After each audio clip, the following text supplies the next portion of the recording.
அனைவருக்கும் இனிய ஆங்கில புத்தாண்டு நல்வாழ்த்துக்கள். கடகராசியில் பிறந்தவங்களுக்கு வரக்கூடிய 2026 வருடத்தில் கோட்சார ரீதியாக வரக்கூடிய கிரக அமைப்புகளால் எந்த மாதிரியான மாற்றங்கள் வரப்போகுதுன்றது பற்றி தானுங்க ஆதாரபூர்வமாக வேதகால முறையில் துல்லியமாக இந்த பதிவில் நம்ம பார்க்க போகிறோம். 2026 வருடம் ஜனவரி மாதம் 1ஆம் தேதி கார்த்திகை நட்சத்திரம் சொல்லக்கூடிய காளிகாம்பாள் அவதரித்த நட்சத்திரம் 4வது பாதம் ரிஷப ராசி கன்னியா லக்னத்தில் தான் இந்த வருடம் பிறக்கப்படுது. அப்படி பிறக்கப்படக்கூடிய 2026 வருடம் கடகராசியில் பிறந்தவங்களுக்கு சாதகமாக இருக்குமா அல்லது பாதகமாக இருக்குமா? எதிர்பார்ப்புகள்ன்றது எல்லாருக்கும் எல்லா நேரத்துலையும் இருக்க தானே செய்யுது. ஒவ்வொருத்தருக்கும் ஒவ்வொரு விதமான எதிர்பார்ப்பு. இந்த பிரபஞ்சம் எல்லாருக்கும் எல்லா நேரத்துலையும் சாதகமான பலன் தர்றதில்லை. ஒவ்வொருத்தருக்கும் ஒவ்வொரு தருணத்தில் தான் சாதகமான பலன் தரும். உங்களுடைய ராசியாதிபதி சந்திரன், கடகராசிக்காரங்களுக்கு மட்டுமே இருக்கக்கூடிய மிகப்பெரிய பிராப்தம் என்னன்னா ராசியாதிபதி சந்திரன், மனோகாரகன் சொல்லுவாங்க சந்திரனை. பல பேருடைய வாழ்க்கைக்கும் வாழ்வாதாரத்துக்கும் கடகராசியில் பிறந்த நீங்கள் உறுதுணையாக இருப்பீங்களே தவிர யாருடைய கஷ்டத்துக்கும் வருத்தத்துக்கும் காரணமாக இருக்க மாட்டீங்க. சொந்தம் பந்தம் அண்ணன் தம்பி அக்கா தங்கச்சி மாமன் மச்சான் ஜாதி ஜனம் 1000 பேர் இருந்தாலும் யாருடைய சப்போர்ட் இல்லாமல் தான் கடகராசிக்காரங்க நீங்கள் மேலே வந்திருப்பீங்க. நீங்கள் மற்றவங்களுக்கு உதவிகரமாக நீங்கள் இருந்துக்கிடலாமே தவிர உங்களுக்கு உதவிகரமாக இருக்கிறதுக்கான சூழல் இல்லை. உங்களுடைய ராசியாதிபதின்னு சொல்லக்கூடிய சந்திர பகவான் உங்கள் ராசிக்கு 11வது பாவகத்தில் உச்சநிலையில் இருக்கும் பொழுது தான் இந்த வருடம் பிறக்கப்படுது. சந்திர பகவானுடைய பார்வை உங்களுடைய ராசிக்கு 5வது பாவகம் சொல்லக்கூடிய புத்திரஸ்தானத்தை பார்க்கிறார். புத்திர ஸ்தானாதிபதின்னு சொல்லக்கூடிய செவ்வாய் குரு பகவானுடைய வீட்டில், குரு பகவானுடைய பார்வையில் இந்த வருடத்தில் தீராத புத்திர பாகிய தடை தீரப்போகுது. கடகராசிக்காரங்க திருமணமாகி 10 வருஷம் ஆயிடுச்சிங்க, 13 வருஷம் ஆயிடுச்சிங்க, 6 வருஷம் ஆகுதுங்க, குழந்தை பாக்கியம் இல்லைங்க. போகாத கோவில் குளமும் கிடையாது, பண்ணாத பரிகாரங்களும் கிடையாது, பார்க்காத வைத்தியமும் இல்லைங்க.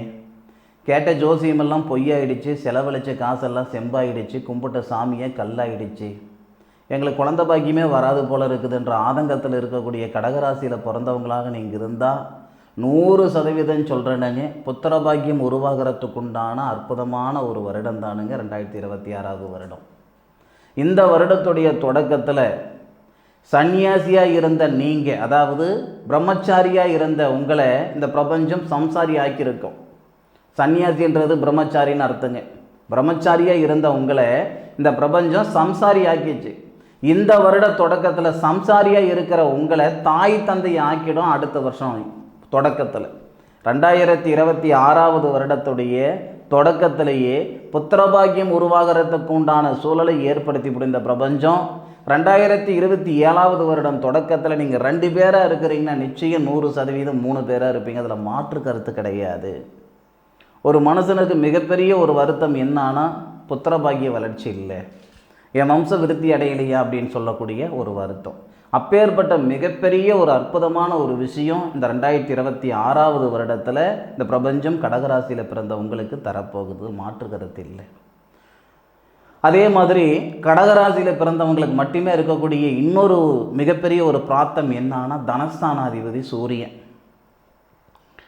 பொருளாதார ரீதியாக சங்கடத்தில் இருக்கக்கூடிய கடகராசிக்காரங்களாக நீங்கள் இருந்தால் கழுத்து பிடிக்கிற அளவுக்கு கடன் பிரச்சனை இருக்குதுங்க, பணப்பிரச்சனை இருக்குதுங்க, இருக்கலாமா இருக்க வேணாமான்ற மனநிலையில் இருந்துக்கிட்டு இருக்கேன், நான் செஞ்ச தப்புக்கு என் குடும்பத்தோடு ஏதாவது செஞ்சுக்கிடலாமான்ற மனநிலையில் நான் இருந்துக்கிட்டு இருக்கிறேன்னு சொல்லக்கூடிய கடகராசிக்காரங்களும் ஒரு சிலர் இருக்க தான் செய்வீங்க 100%. ஏன்னா இந்த தனஸ்தானாதிபதின்னு சொல்லக்கூடிய ஒரு கிரகம், தனஸ்தானாதிபதின்னு சொல்லக்கூடிய கிரகம் கடகராசியில் பிறந்தவங்களுக்கு யாருன்னா சூரியன்.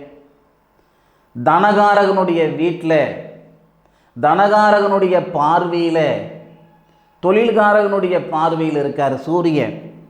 அப்போ சூரியன் தொழில் ஸ்தானாதிபதின்னு சொல்லக்கூடிய செவ்வாவுடன் சேர்ந்து கடகராசியில் பிறந்தவங்களுக்கு, கடகராசியோ கடக லக்னத்தில் பிறந்தவங்களுக்கு தொழில் ஸ்தானாதிபதின்னு பார்த்தீங்கன்னா செவ்வாய். அப்போ தனகாரகன் பார்த்தீங்கன்னா குரு. இந்த சூரியன் தனஸ்தானாதிபதி சூரியன் தனகாரகனுடைய வீட்டில் தொழில் ஸ்தானாதிபதின்னு சொல்லக்கூடிய செவ்வாவுடன் சேர்ந்து சூரிய மங்கள யோகமாக இருந்து குருவுடைய பார்வை அப்போ 100% உங்களுடைய தொழில் வளர்ச்சி தரப்போகுது, அதில் மாற்று கருத்து இல்லை. 10 லட்சம் ரூபாய் உங்களுக்கு கடன் இருந்தாலும் சரிங்க, 10 கோடி ரூபாய் கடன் இருந்தாலும் சரிங்க, கடனை கட்டணும்னா தொழில் நல்லா இருக்கணும் இல்லையா? அப்போ தொழிலில் மாற்றங்கள் வரக்கூடிய ஒரு தருணமாக 2026வது வருடம் கடகராசியில் பிறந்தவங்களுக்கு வரப்போகுது, மாற்று கருத்து இல்லை.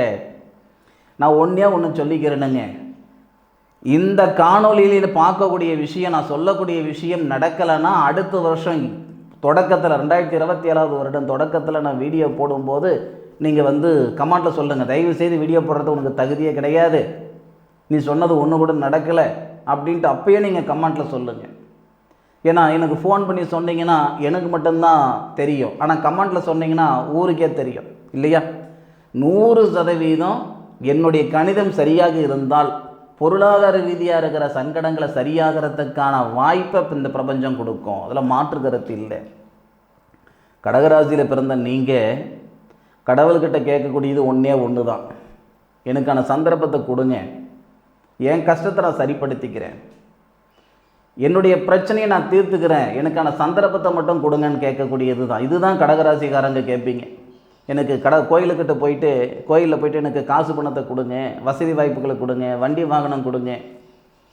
ஒருபோதும் நீங்கள் ஆணாக இருந்தாலும் சரி பெண்ணாக இருந்தாலும் சரி எந்த கோவில்லையும் போயிட்டு இந்த வார்த்தை நீங்கள் கேட்க மாட்டீங்க. ஐயா எனக்கு தேவையானதை நான் சம்பாரிச்சுக்கிறேன், நான் சேர்த்திக்கிறேன், அதுக்கான ஒரு சந்தர்ப்பத்தை மட்டும் எனக்கு கொடுங்க, என்னுடைய திறமையை வெளிப்படுத்துறதுக்கான சந்தர்ப்பத்தை மட்டும் கொடுங்க. கடகராசியில் பிறந்தவங்களுக்கு பொருளாதார ரீதியாக இருக்கிற சங்கடங்கள் சரியாகிறதுக்கான பாதையும் தொழிலில் வளர்ச்சி கொடுக்கறதுக்கு உண்டான வாய்ப்பும், சில பேர் ஒரு நிறுவனத்தில் பல வருஷமாக செய்துக்கிட்டு இருப்பாங்க. அப்போது யாரோ பிழைக்கிறதுக்கு இவங்க கஷ்டப்படுற மாதிரி, உழைப்புக்கு தகுந்த உயர்வு இருக்குதோ இல்லையோ எனக்கு கமிட்மெண்ட்டுக்கு உண்டான காசு பணம் வருதுங்க, அதனால் நான் இங்கே உட்காந்துட்ருக்கிறேனுங்கன்ட்டு அந்த 2026வது வருடத்தில் இடமாற்றங்கள் ஆகும், வேலையில் இடமாற்றங்கள் ஆகிறதுக்கான வாய்ப்புகள் உண்டு. சில பேர் சுய தொழில் செய்கிறதுக்கான ஒரு சூழலும் உண்டு. ஏன்னா இந்த 2026வது வருடத்தில் முதல்ல பயிற்சி அடைகிறது, அதாவது 9 கிரகங்களும் பார்த்திங்கன்னா இந்த 2026வது வருடத்தில் மாற்றங்கள் வரதான் செய்யுது 9 கிரகங்களுக்கும். ஆனாலும் முதல்ல ரொம்ப பிரதானமாக நம்ம எதிர்பார்க்குறது தனகாரகன் சொல்லக்கூடிய குரு. உங்களுடைய ராசிக்கு 12வது பாவகத்தில் இருக்கிறவர் கடக ராசிக்கு ஜூன் மாதம் 2ஆம் தேதி வராரு. அப்போ ஜூன் மாதம் 2 தேதிக்கு முன்னுக்கு விரய செலவுகள் தான் கொடுக்கும், ஆனால் சுப விரய செலவுகளாக இருக்கும்.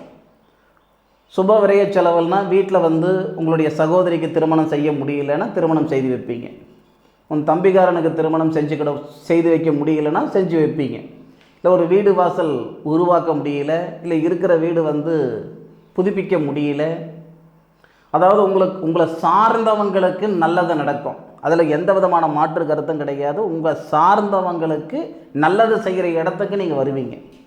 இந்த 2026 ஜனவரி 1ஆம் தேதியிலிருந்து ஜூன் மாதம் 2ஆம் தேதிக்குள்ளார உங்களை சார்ந்தவங்களுக்கு நல்லது செய்கிறதுக்கு உண்டான நேரம். ஜூன் 2லிருந்து டிசம்பர் எண்டு வரைக்கும் பார்த்திங்கன்னா உங்களுக்கு உண்டான நேரம். இந்த குரு பகவானுக்கு பிடிச்ச ஒரு ராசி எதுன்னு கேட்டிங்கன்னா கடகம். ஏன்னா தனகாரகன் சொல்லக்கூடிய குரு, தேவகுருன்னு சொல்லக்கூடிய குரு கடகத்தில் தான் உச்சமடைகிறார். கடகத்தில் உச்சமடைகிற நேரத்தில் உங்களுடைய ராசிக்கு 7க்குடைய கிரகம், அதாவது சனி பகவான் தொழிலுக்காரகன் சொல்லுவோம் இல்லைங்களா, அந்த தொழிலுக்காரகன் கடகராசிக்கு 9வது பாவகத்தில் குரு பகவானுடைய வீட்டில் குரு பகவானுடைய பார்வையில் வந்துடுறாரு ஜூன் மாதம். ஏற்கனவே சனி பகவான் மீனத்தில் தான் இருக்க போகிறாரு, அதாவது கடகராசிக்கு 9வது பாவகத்தில் தான் இருக்கார். இந்த வருஷம் ஃபுல்லாகவே அப்படி தான் இருக்கும். ஆனாலும் இந்த ஜூன் மாதம் 2ஆம் தேதி குருவுடைய பார்வையில் சனி பகவான் வந்துடுவார். அதுபோக சனி பகவான் ஜூலை மாதம் 22ஆம் தேதி வக்ரத்துக்கு வராரு. 2026வது வருடத்தில் சனி பகவான் வக்ரம் அடைவார். வக்ரம் அடையும் பொழுது குரு பகவானுடைய பார்வை. அதே மாதிரி இந்த குரு பகவான் அக்டோபர் மாதம் அதிசாரத்துக்கு வரப்போகிறார். அப்போ குரு பகவான் பயிற்சி அடைகிறது ஒரு மாற்றம் வரும். அதிசாரத்துக்கு வரும்போது ரொம்ப பிரமாதமாக இருக்கும். கடகராசியில் பிறந்தவங்களுக்கு இந்த ஜூன் மாதம் 2ஆம் தேதிக்கு மேற்கொண்டு உங்களுக்கான நேரம்னு சொன்னனுங்க. அந்த அக்டோபர் மாதம் அந்த 30 தேதிக்கு மேலே நீங்கள் சாதிக்கிறதுக்கு உண்டான நேரமாக இருக்கும். சம்பாதிக்கிறதுன்றது எல்லா நேரத்துலையும் எல்லாரும் செய்யக்கூடிய ஒரு விஷயந்தானே. சாதிக்கிறது அப்படி கிடையாது பாருங்கள். ஒரு சிலரால் ஒரு சில நேரத்தில் தான் சாதிக்க முடியுது. ஒரு பள்ளிக்கூடத்தில் ஒரு வகுப்பில் 30 பிள்ளைங்க இருக்கிறாங்கன்னா 30 பிள்ளைங்களும் மதிப்பெண் எடுக்கணுன்ற எண்ணத்தில் படிப்பாங்க. 30 பிள்ளையில் ஒரு பிள்ளை தான் மதிப்பெண் எடுக்குது. அப்போது ஆர்வம் மட்டும் இருந்தால் போதாது, அக்கறை மட்டும் இருந்தால் போதாது, முயற்சி மட்டும் இருந்தால் போதாது. முயற்சியோடு இந்த பிரபஞ்சத்துடைய அனுகிரகங்கள் இருந்தால் தான் சாதிக்க முடியும் இல்லையா? இந்த கடகராசியில் பிறந்தவங்களுக்கு ஒரு சின்ன ஒரு உதாரணம் சொல்கிறேன், கேட்டுக்கிடுங்க. அக்டோபர் மாதம் உங்களுடைய ராசியில் வரக்கூடிய குரு பகவான் அதிசாரத்துக்கு வராரு. ஒன்று, உங்களுடைய ராசிக்கு அந்த குரு பகவானுடைய பார்வை அதிசாரத்துக்கு வரும்போது சிம்மத்துக்கு வந்து ட்ராவல் பண்ணுவார். தொழில் ஸ்தானம்னு சொல்லக்கூடிய இடத்த குரு பகவான் பார்ப்பார். தனஸ்தானத்துக்கு தனஸ்தானத்தில் வரக்கூடிய தனகாரகன் தொழில் ஸ்தானத்தை பார்க்கறது மிகப்பெரிய பிராப்தமாக இருக்கும். கடவுள் பொதுவாக இது சாதிக்கிறதுக்கு உண்டான நேரம். எத்தனை பேருக்கு, எத்தனை ஜோசிகாரங்க இந்தளவுக்கு வந்து அந்த அந்த கோட்சார அமைப்புகள் எடுத்தாங்கன்றது எனக்கு தெரியல. 100% கடகராசியில் பிறந்த ஒவ்வொருத்தரும் சாதிக்கிறதுக்கு உண்டான நேரமாக இந்த வருடத்துடைய இறுதியில் வரும். அஷ்டமச்சனியில் போதுன்ற அளவுக்கு அடி வாங்கிட்டீங்க. ஒரு மனசை அனுபவிக்காத ஒரு சங்கடம் கஷ்டமெல்லாம் அனுபவிச்சிட்டிங்க. இது எல்லாத்துக்கும் சேர்த்து வச்சு, எப்பயுமே சனி பகவான் எப்படின்னா நாம் செய்த பாவ புண்ணியத்தின் அடிப்படையில் பலனை கொடுக்கக்கூடியவர் இல்லை. நானே நிறைய வீடியோவில் சொல்லியிருக்கேன். சனி பகவான் மாதிரி கொடுக்கக்கூடிய கிரகம் யாரும் கிடையாது. அப்போது வரக்கூடிய அக்டோபர் மாதம் உங்களுடைய தகுதி தராதரம் மதிப்பு மறுவாத உயர்றதுக்கு உண்டான நேரமாக இருக்கும். ஜனவரி டு ஜூன் வரைக்கும் உங்களை சார்ந்தவங்களுக்கு, அதாவது உங்களுடைய கடமைகளை செய்கிறதுக்கு உண்டான நேரம். நிச்சயமாக உங்களுடைய கடமைகள், நீங்கள் நல்லா இருக்கிறீங்களா இல்லையோ உங்களை சார்ந்தவங்களாம் நல்லா இருப்பாங்க. அதில் மாற்று கருத்தே கிடையாது. போகாத இடத்துக்கு போனேன்னு பேர் வந்தது, இது சரியாயிடும். இந்த நேரத்தில் செய்யாத தப்புக்கு தான் தண்டனை அனுபவிச்சுக்கிட்டு இருக்கீங்க, இது மற்றவங்களுக்கு காட்டுவீங்க. நான் செய்யாத தப்புக்கு தான் என் தண்டனை அனுபவிச்சுக்கிட்டு இருந்தேன். அப்போது உங்கள் மேலே பட்ட பழி, உங்கள் மேலே பட்ட ஒரு சங்கடம், இதெல்லாம் சரியாகும். உங்களை சார்ந்தவங்களை சந்தோஷப்படுத்துறதுக்கு உண்டான நேரம். ஜூன் 2ஆம் தேதியிலிருந்து அக்டோபர் லாஸ்ட் வரைக்கும், இந்த அக்டோபர் 30 வரைக்கும்னு வச்சுக்கோங்க, 30-31 வரைக்கும்னு வச்சுக்கோங்களேன். இந்த பீரியட் உங்களுக்கு எப்படி இருக்கும்னா, உங்களை நீங்கள் தயார்படுத்திக்கிடுவீங்க. அதாவது நீங்கள் சாதிக்கிறதுக்கு தயார்படுத்திக்கிடுவீங்க. அந்த அக்டோபர் மாதத்தில் இருந்து ஒவ்வொருத்தரும் சாதிக்கிறதுக்கு உண்டான நேரமாக இருக்கும்.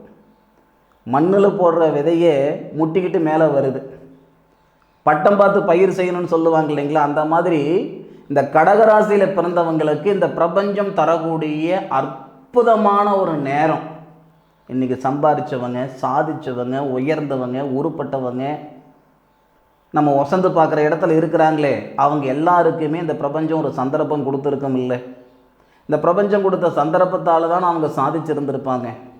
80 வயசில் இன்றைக்கி சாதித்தவங்களாக இருந்தாலும் சரி, 70 வயசில் சாதிச்சுக்கிட்டு இருக்கிறவங்களாக இருந்தாலும் சரி, இல்லை 60 வயசில் சாதிச்சுக்கிட்டு இருக்கிறவங்களா இருந்தாலும் சரி, இல்லை 20 வயசில் சாதிச்சுக்கிட்டு இருக்கிறவங்களா இருந்தாலும் சரி, ஐயா எல்லாருக்கும் இந்த பிரபஞ்சம் ஒரு சந்தர்ப்பம் கொடுத்ததுனால தான் அவங்களுடைய திறமையை வெளிக்காட்டியிருப்பாங்க. உங்களுக்கு என்ன திறமை இருந்தாலும், எவ்வளோ திறமை இருந்தாலும் ஒரு சந்தர்ப்பம் இல்லாமல் இருந்துக்கிட்டு இருக்கிறீங்க, ஒரு வாய்ப்பு இல்லாமல் இருந்துக்கிட்டு இருக்கிறீங்க. இந்த பிரபஞ்சம் உங்களுக்கு தரக்கூடிய வாய்ப்பு வர்ற 2026 வருஷம் டிசம்பர் மாதம், அதாவது அக்டோபர் மாதத்தில், அந்த அக்டோபர்லேருந்து, அக்டோபர் கம்ப்ளீட்டுன்னு வச்சுக்கோங்க, அக்டோபர் கடைசியில் தான் நான் சந்தர்ப்பம் சொல்கிறேன். அப்போ நவம்பர் டிசம்பர் 2 மாதம், இந்த 2 மாதத்தில் மிகப்பெரிய மாற்றங்கள் வரும். நல்லது நடக்கிறதுக்கு 2 மாதம் தேவையில்லைங்க, 2 நாள் போதுமானது. ஏன் 2 நிமிஷம் போதுமானது. வெளிநாடு சம்பந்தப்பட்ட வேலைகள் செய்வீங்க, அதாவது எக்ஸ்போர்ட், ஏற்றுமதி செய்கிறதுக்கான வாய்ப்புகள் உருவாகலாம். இல்லை காசு பணம் பெரிய லெவலில் நான் ஏமாந்துட்டேனுங்க, 10 கோடி பக்கம் நான் கடன் ஆகிட்டேனுங்க, ஏமாந்துட்டேனுங்க, என் பொண்டாட்டி பிள்ளைங்க சாப்பிட்ருந்தாலும் பரவாயில்ல, யாருக்கோ ஒருத்தனுக்கு தார வாத்துட்டு நின்றுட்டு இருக்கிறேனுங்க, இந்த நேரத்தில் அந்த பணம் வர்றதுக்கான சூழலை உருவாக்கும். பொருளாதார ரீதியாக இருக்கிற சங்கடமோ, அதே மாதிரி பணப்பிரச்சனையிலிருந்து விடுபட முடியல என்ற ஆதங்கமோ, இந்த மாதிரி சங்கடங்கள் எல்லாமே சரியாகிறதுக்கு உண்டான நேரம் அக்டோபர் மாதம். இன்னும் சில பேர் இருக்காங்க, ஐயா காசு பணத்துக்கு முக்கியத்துவம் கொடுக்குற ஆள் நான் கிடையாது. உண்மைதான், கடகராசியில் பிறந்த யாருமே காசு பணத்துக்கு முக்கியத்துவம் தர மாட்டாங்க. மன வாழ்க்கையில் நிம்மதி இல்லாமல் இருக்கிறேனுங்க, ஒரு திருமண வாழ்க்கையே இல்லாமல் இருந்துக்கிட்டு இருக்கிறேனுங்கன்னா சரியாக அந்த ஜூன் மாதத்துக்கு மேற்கொண்டு நான் ஏற்கனவே சொன்னேனுங்க, இந்த புத்திர பாக்கியத்தில் இருக்கிற தடைகள் நீங்கக்கூடிய ஒரு வாய்ப்பாக இந்த 2026 வருஷம் வரும்னு சொன்னேன். வீடு வாசல் ஆல்ட்ரேஷன் பண்ணுறது, இடம் வாங்கிறது, இதெல்லாம் நல்லது நடக்குன்னு சொன்னேனுங்க. அந்த ஜூன் மாதத்துக்கு மேற்கொண்டு 5வது பாவகத்தை பார்க்கக்கூடிய குருவாக இருக்கட்டும், 7வது பாவகத்தை பார்க்கக்கூடிய குரு பகவானாக இருக்கட்டும், அதாவது பூர்வீக பாகப்பிரிவினைகளை சரிப்படுத்துறதுக்கான வாய்ப்புலாம் இருக்கும். திருமணத்தில் இருக்கிற தடைகளோ, திருமணமாகி நிம்மதி இல்லாமல் இருக்கிற நண்பர்கள் நிம்மதி சந்தோஷம் உருவாகிறதுக்கோ, பிரிஞ்சு போனவங்க மீண்டும் இணையறதுக்கோ, இல்லை மறுமணத்துக்கு முயற்சி பண்ணிகிட்டு இருக்கிறேனுங்க அப்படின்னா மறுமணம் உருவாகிறதுக்கோ வாய்ப்புகள் ஏற்படுத்தும். எது எப்படி இருந்தாலும் 2026 வருஷத்தை நம்ம தங்கத்தட்டு ஏந்தி நம்ம வர வைக்கணுங்க. ஏன்னா அந்தளவுக்கு கடகராசியில் பிறந்தவர்களுக்கு மிகப்பெரிய ஒரு வரப்பிரசாதமாக இருக்கும். கடகராசியில் பிறந்த நண்பர்களுக்கு ஒவ்வொருத்தருக்கும் சரி. நான் மீண்டும் மீண்டும் சொல்கிறது என்னன்னா, இந்த வருடத்தில் உழைப்புன்ற விதையை விதைங்க. இந்த வருடத்துடைய இறுதியில் விருட்சம் அப்படின்ற வளர்ச்சி 100% உங்களுக்கு வந்தே தீரும். சரியா? நேர காலங்கள் மட்டும் சாதகமாக இருந்தாலும் போதாதுங்க, இல்லை முயற்சி மட்டும் இருந்தாலும் போதாது. முயற்சியோட நேர காலங்களும் சாதகமாக இருந்தால் தான் ஒருத்தரால் சாதிக்க முடியும். உடம்புல உசுறு மட்டும் இருக்குதுனாலும் வேஸ்ட்டு, உடம்பு சரியில்லைன்னா, இல்லை உடம்பு மட்டும் ஆரோக்கியம் இருக்குது உசுறு இல்லைனாலும் வேஸ்ட்டு. அப்போது ஆயுள் ஆரோக்கியம் சரியாக இருந்தால் தான் நாம் சரியாக இருக்க முடியும். அந்த மாதிரி இந்த 2026 வருஷம் உழைப்புக்கு தகுந்த உயர்வு ஏற்படும். நீங்கள் என்ன விதைக்கிறீங்களோ அது வரப்போகுது உங்களுக்கு. இதுக்கு முன்னுக்கு அதாவது எப்படி சொல்கிறதுனா, ஒரு வறண்ட காட்டில் போய் விவசாயம் பண்ணணும்னு மல்லு கட்டிட்டு உக்காந்துட்டு இருந்தீங்க. ஆனால் இன்றைக்கி அப்படி இல்லை. மழை பெஞ்சு 3வது நாள் உங்கள் கையில் விதையை கொடுக்குறாங்க. சரியா? இது உங்களுக்கான நேர காலங்கள். உயர்றதும் இல்லை சம்பாதிக்கிற இடத்துக்கு நீங்கள் வர்றதும் அல்லது சாதிக்கிற இடத்துக்கு நீங்கள் போகிறதும் உங்களுடைய சொந்த சௌகரியம். நேர காலங்கள் உங்களுக்கு சப்போர்ட் பண்ணும். நீங்கள் ஒரு படி முன்னுக்கு வச்சிங்கன்னா இந்த பிரபஞ்சம் 10 படி உங்களுக்கு முன்னுக்கு தள்ளும். அதில் மாற்று கருத்து கிடையவே கிடையாது. 2026 வருஷத்தில் நான் தோற்று போயிட்டேனுங்க, நான் ஏமாந்து போயிட்டேனுங்க, நான் சங்கடப்பட்டுட்டேனுங்க, கஷ்டப்பட்டுனுங்கன்னு எந்த கடகராசிக்காரங்களாலும் சொல்ல முடியாது. காரணம் அந்தளவுக்கு பிரமாதமாக இருக்குது கடகராசியில் பிறந்தவங்களுக்கு. இது உங்களுக்கான நேரம். முயற்சி பண்ணி முன்னுக்கு வரத்துக்கு பாருங்கள். இந்த நேர காலங்களில் உங்களுடைய சுய ஜாதகத்தில் இருக்கக்கூடிய முழுமையான பலன் என்னன்றது தெரிஞ்சுக்கிடணும்னா வாட்ஸ்அப்பில் உங்களுடைய சாதகத்தை அனுப்புங்க. ஐயா இதுக்காக தான் இம்புட்டு நேரம் மூச்சு பிடிச்சி பேசிகிட்டு இருந்தியா? சத்தியமாக இல்லை. ஏதாவது ஒரு வகையில் ஏதாவது ஒரு வெவ்வேறு இடத்துல, வெவ்வேறு நாட்டில், வெவ்வேறு ஊரில் இருந்துக்கிட்டு இருக்கிறீங்களே, உங்கள் ராசிக்கு உண்டான பலனை தெரிஞ்சுக்கணுன்றதுக்காக தான் இந்த பதிவு நான் கொடுத்தனே தவிர என்கிட்ட நீங்கள் சாதகம் பார்க்கணுன்றதுக்காக நான் அந்த பதிவு கொடுக்கல. அதுவும் போக உங்களுடைய கிரகநிலைகள் எப்படி இருக்குதுன்னு தெரிஞ்சுக்கிடணும்னா வாட்ஸ்அப்பில் அனுப்புங்க. பிரமாதமான பார்த்து தரணுங்க. மீண்டும் அடுத்த ஒரு அற்புதமான தருணத்தில் கடகராசியில் பிறந்த உங்களை சந்திக்கும் வரை உங்களிடமிருந்து விடைபெறுவது உங்கள் வீட்டு ஜோதிட நண்பனான மா காளிதாஸ் மணிகண்டன். திருச்சிற்றம்பலம். வாழ்க வையகம், வாழ்க வளமுடன்.